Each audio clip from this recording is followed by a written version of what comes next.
ಆಕಾಶಕ್ಕೆ ತಲುಕು ಹೊಯ್ದ ಹಸಿರು ಕಾಡಿನ ಮಧ್ಯದಲ್ಲಿ ಒಂದು ಪುಟ್ಟ ಹಳ್ಳಿ ಇತ್ತು. ಹಳ್ಳಿ ಎಷ್ಟೋ ಮರಗಳಿಂದ ಸುತ್ತುವರೆದಿತ್ತು. ಹಳ್ಳಿಯ ಗಡಿ ಪಕ್ಕದಲ್ಲಿ ಹಳೆಯ ಬಿಳಿ ಹೂವು ಮರದ ಮೇಲೆ ಮೈನಾ ಹಕ್ಕಿ ತನ್ನ ಕುಟುಂಬದೊಂದಿಗೆ ಸಂತೋಷದಿಂದ ವಾಸಿಸ್ತಾ ಇದ್ಲು. ಹಳ್ಳಿಯ ಅವಳನ್ನ ಪ್ರೀತಿಯಿಂದ ಒಳ್ಳೆಯ ಹೃದಯದ ಹಕ್ಕಿ ಅಂತಲೇ ಕರಿತಾ ಇದ್ರು. ಯಾಕಂದ್ರೆ ಅವಳು ಎಲ್ಲರಿಗೂ ಸಹಾಯವನ್ನ ಮಾಡ್ತಾ ಇದ್ಲು. ಯಾವ ಹಕ್ಕಿಗೂ ಊಟ ಇಲ್ಲದೆ ಇದ್ರೆ ಮೈನಾ ಹಕ್ಕಿ ತನ್ನ ಪಾಲಿನ ಒಂದು ಭಾಗವನ್ನು ಹಂಚಿಕೊಳ್ತಾ ಇದ್ಲು. ಅದೇ ಮರದ ಕೆಳಭಾಗದಲ್ಲಿ ಜೋರು ಧ್ವನಿಗೆ ಹೆಸರಾಗಿದ್ದ ಕಪ್ಪು ಮೈಯ ಹಳೆಯ ಕಾಗೆ ವಾಸಿಸ್ತಾ ಇತ್ತು. ಅವನಿಗೆ ಎಲ್ಲರೂ ದೂರದಿಂದಲೂ ಭಯಪಟ್ಟಿದ್ರು. ಯಾಕಂದರೆ ಅವನು ಸತತ ಕಳ್ಳತನ, ಮೋಸ, ಜಗಳವನ್ನು ಮಾಡ್ತಾ ಇದ್ದ. ಅವನಿಗೆ ಯಾವಾಗಲೂ ಇತರರ ಗೂಡಿಗೆ ಹೋಗಿ ಮೊಟ್ಟೆಗಳನ್ನು ಕದ್ದು ತಿನ್ನುವುದು, ಇತರ ಹಕ್ಕಿಗಳ ಆಹಾರವನ್ನು ಕಸಿದುಕೊಳ್ಳುವುದು ರೂಢಿಯಾಗಿತ್ತು.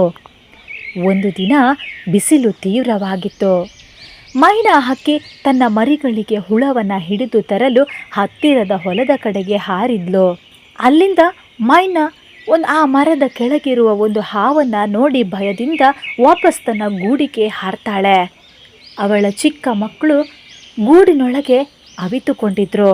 ಅಷ್ಟರಲ್ಲಿ ಮೈನಾ ಹಕ್ಕಿ ಹೊರಗೆ ಹೋಗಿದ್ದನ್ನು ನೋಡಿದಂತಹ ಕಾಗೆ ಮೈನಾ ಹಕ್ಕಿಯ ಗೂಡಿನ ಹತ್ತಿರ ಬಂದಿತು.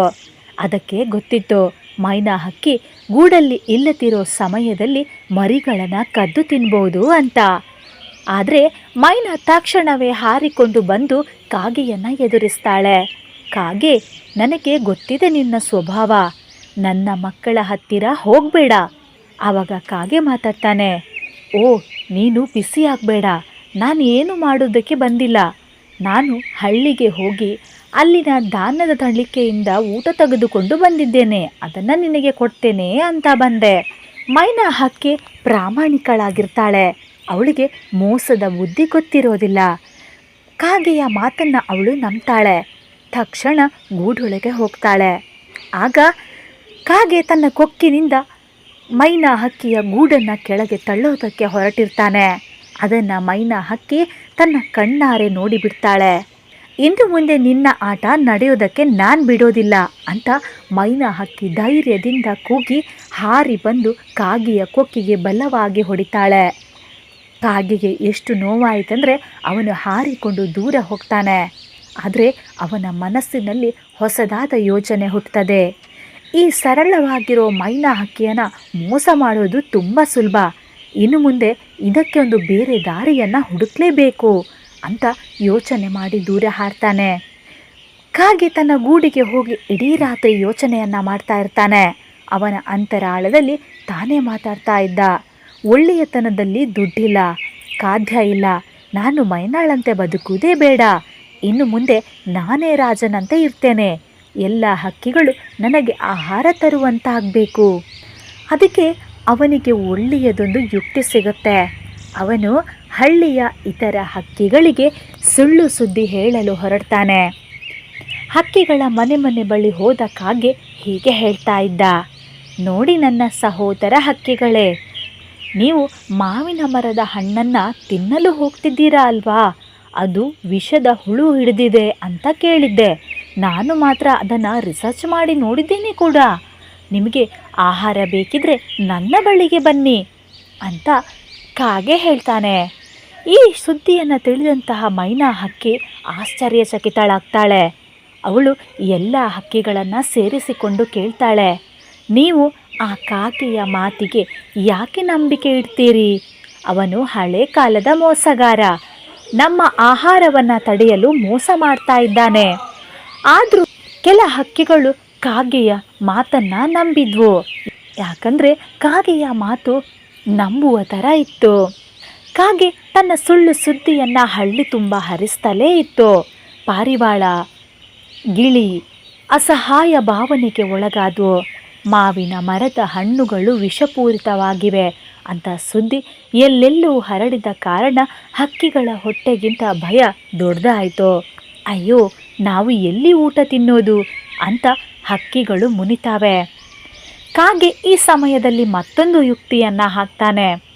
ಅವನು ಹಳ್ಳಿಯ ಮಧ್ಯಭಾಗದಲ್ಲಿ ಹಳೆಯ ಮರದ ಕೆಳಗೆ ತನ್ನ ಹಕ್ಕಿಗಳ ಆಹಾರ ಕೇಂದ್ರ ಎಂಬ ಬೋರ್ಡನ್ನು ಹಾಕಿಕೊಳ್ತಾನೆ.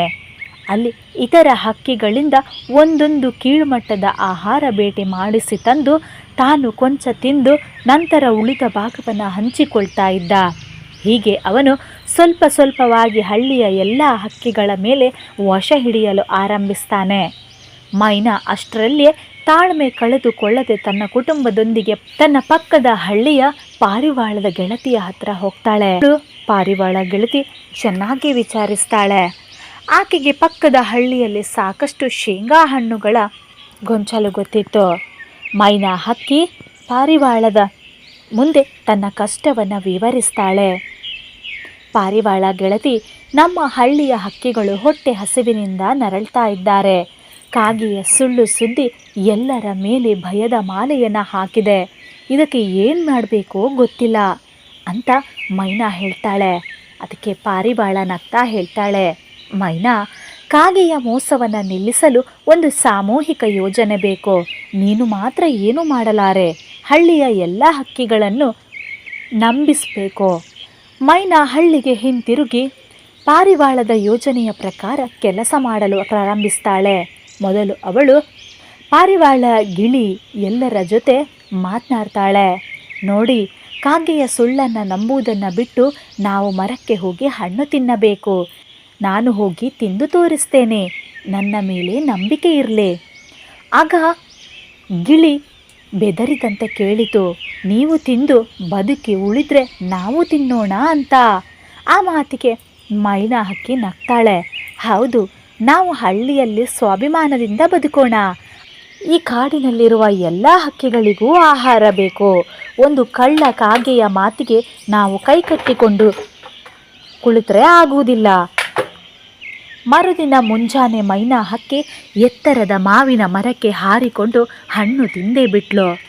ಕೆಲವು ಹಣ್ಣುಗಳನ್ನು ಮಕ್ಕಳಿಗೂ ಕೊಟ್ಲು. ಮರದಿಂದ ಇಳಿದು ಇತರ ಹಕ್ಕಿಗಳಿಗೂ ತೋರಿಸಿದ್ಲು. ನೋಡಿ, ನನಗೆ ಏನೂ ಆಗಿಲ್ಲ. ಕಾಗೆಯ ಸುಳ್ಳು ಭಾಸವಾಗ್ತಾ ಇತ್ತು. ಈ ದೃಶ್ಯವನ್ನು ನೋಡಿದ ಹಕ್ಕಿಗಳು ಗುಂಪು ಗುಂಪಾಗಿ ಮರಕ್ಕೆ ಹತ್ತಿ ಹಣ್ಣನ್ನು ತಿನ್ನಲು ಪ್ರಾರಂಭಿಸಿದವು. ಕಾಗೆಗೆ ಇದು ಗೊತ್ತಾಯಿತು. ಅವನಿಗೆ ಕೋಪ ಉಕ್ಕಿ ಬಂತು. ಈ ಮೈನಾ ನನ್ನ ಎಲ್ಲ ಪ್ಲ್ಯಾನ್ ಹಾಳು ಮಾಡ್ತಾ ಇದ್ದಾಳೆ. ಇನ್ನೊಂದು ಚತುರ ತಂತ್ರವನ್ನು ಹಾಕಲೇಬೇಕು ಅಂತ ನಿರ್ಧಾರವನ್ನು ಮಾಡ್ತಾನೆ. ಕಾಗೆ ಮನಸ್ಸಿನಲ್ಲಿ ಏನೋ ತೀರ್ಮಾನಿಸ್ತಾನೆ. ಅವನು ರಾತ್ರಿ ಹೊತ್ತಿಗೆ ಹಕ್ಕಿಗಳ ಗೂಡುಗಳ ಬಳಿಗೆ ಹೋಗಿ ಚಿಕ್ಕ ಹಣ್ಣುಗಳನ್ನು ಕದ್ದುಕೊಂಡು ಬಂದು ಅಡಗಿಸಿ ಇಡ್ತಾ ಇದ್ದ. ಅದನ್ನು ಬೆಳಿಗ್ಗೆ ಹಕ್ಕಿಗಳಿಗೆ ತಾನು ನೀಡುತ್ತಿರುವ ವಿಶೇಷ ಆಹಾರ ಅಂತ ಮಾರಾಟ ಮಾಡ್ತಾ ಇದ್ದ. ಈತನ ಕೆಲಸವನ್ನು ಮೈನಾ ಹಕ್ಕಿ ಗಮನಿಸ್ತಾಳೆ. ಆದರೆ ಸತ್ಯವನ್ನು ಹೇಳಲು ಸಾಕ್ಷಿ ಬೇಕು ಅಲ್ವಾ? ಅದಕ್ಕಾಗಿ ಅವಳು ತನ್ನ ಸ್ನೇಹಿತೆ ಪಾರಿವಾಳದ ಸಲಹೆಯನ್ನು ತೆಗೆದುಕೊಳ್ತಾಳೆ. ನಾವು ಆ ಕಾಗೆಯನ್ನು ಹಿಡಿಯಲೇಬೇಕು. ಅವನನ್ನು ಹಳ್ಳಿಯ ಮುಂದೆ ಖಂಡಿತವಾಗಿ ಪತ್ತೆ ಹಚ್ಚಬೇಕು. ಸಾಕ್ಷ್ಯ ಸಮೇತವಾಗಿ ಹಿಡಿಬೇಕು. ಮೈನಾ ಹಕ್ಕಿ ತನ್ನ ಮಕ್ಕಳನ್ನು ಮಲಗಿಸಿ ರಾತ್ರಿ ಹೊತ್ತಿಗೆ ಅಲ್ಲಿಗೆ ಬರ್ತಾಳೆ. ಪಾರಿವಾಳದ ತಂತ್ರದಂತೆ ಅವಳು ಮತ್ತು ಪಾರಿವಾಳ ಗಿಳಿ ಸೇರಿಕೊಂಡು ಒಂದು ಪ್ಲ್ಯಾನನ್ನು ಮಾಡಿಕೊಳ್ತವೆ. ಅವರು ಕಾಗೆಯನ್ನು ದೂರದಿಂದಲೇ ಗಮನಿಸ್ತಾ ಇದ್ರು.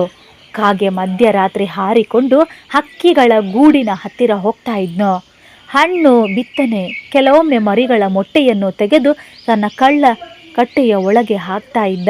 ಈ ದೃಶ್ಯವನ್ನು ಪಾರಿವಾಳ ನೇರವಾಗಿ ನೋಡಿ ಮೈನಾಳ ಬಳಿಗೆ ಹೋಗ್ತಾನೆ. ಮೈನಾ, ಸತ್ಯ ಸಿಕ್ಕಿತು. ನಿನ್ನ ಅನುಮಾನ ಸತ್ಯವಾಯಿತು.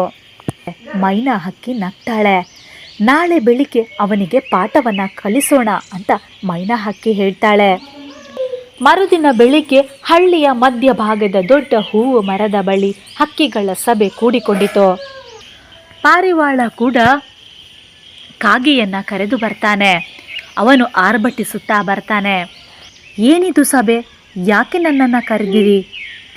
ಮೈನಾ ಧೈರ್ಯದಿಂದ ಮುಂದೆ ಬಂದು ಹೇಳ್ತಾಳೆ, ನೀನು ನಿನ್ನದು ಅಂತ ಹೇಳಿ ತಿನ್ನಿಸ್ತಾ ಇದ್ದ ಹಣ್ಣುಗಳು ಯಾರು ತರ್ತಿದ್ದರು ಗೊತ್ತಾ?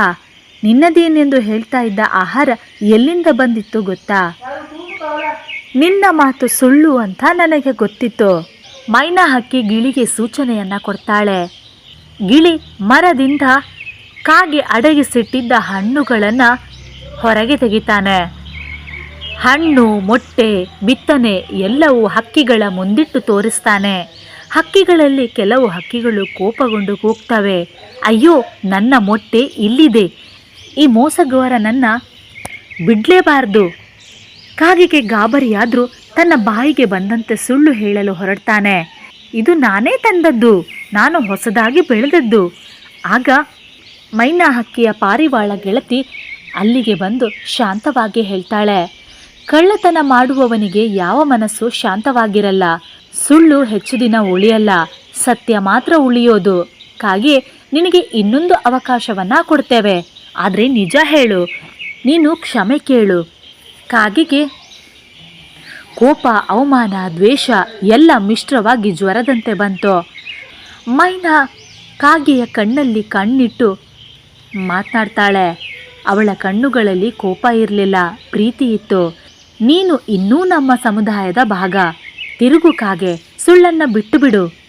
ಕಾಗೆ ತಾಳಲಾರದನ್ನೆಲ್ಲ ಕಂಡು ಕಣ್ಣೀರಿಡ್ತಾನೆ. ನಾನು ತಪ್ಪು ಮಾಡಿದೆ, ನನಗೆ ಯಾವಾಗಲೂ ಹೊಟ್ಟೆ ತುಂಬಲೇಬೇಕೆಂಬ ಲಾಲಸೆ, ಆ ಲಾಲಸೆ ಕಳ್ಳತನಕ್ಕೆ ದಾರಿ ಮಾಡಿಕೊಟ್ಟಿತು. ನಾನು ಕ್ಷಮೆಯನ್ನು ಕೇಳ್ತಾ ಇದ್ದೇನೆ. ಹಕ್ಕಿಗಳ ಕೂಗು ಶಾಂತವಾಯಿತು. ಎಲ್ಲರೂ ಬೆವರು ಬಿದ್ದಂತೆ ತುಂಟನಾಗಿ ಬಿಟ್ಟರು. ಮೈನಾ ನೇರವಾಗಿ ಘೋಷಣೆಯನ್ನು ಮಾಡ್ತಾಳೆ, ನಾವೆಲ್ಲ ಒಂದೇ ಕುಟುಂಬ, ನಾವು ಗೆಲುವು ಸಾಧಿಸಿದ್ದೇವೆ ಅಂದರೆ ಅದು ಒಗ್ಗಟ್ಟಿನಿಂದ. ಕಾಗೆ ಇನ್ನೇನು ಮೋಸದ ಪಥ ಬಿಟ್ಟು ನೇರವಾದ ಬಾಳನ್ನು ಹಿಡಿಯಲೇಬೇಕು.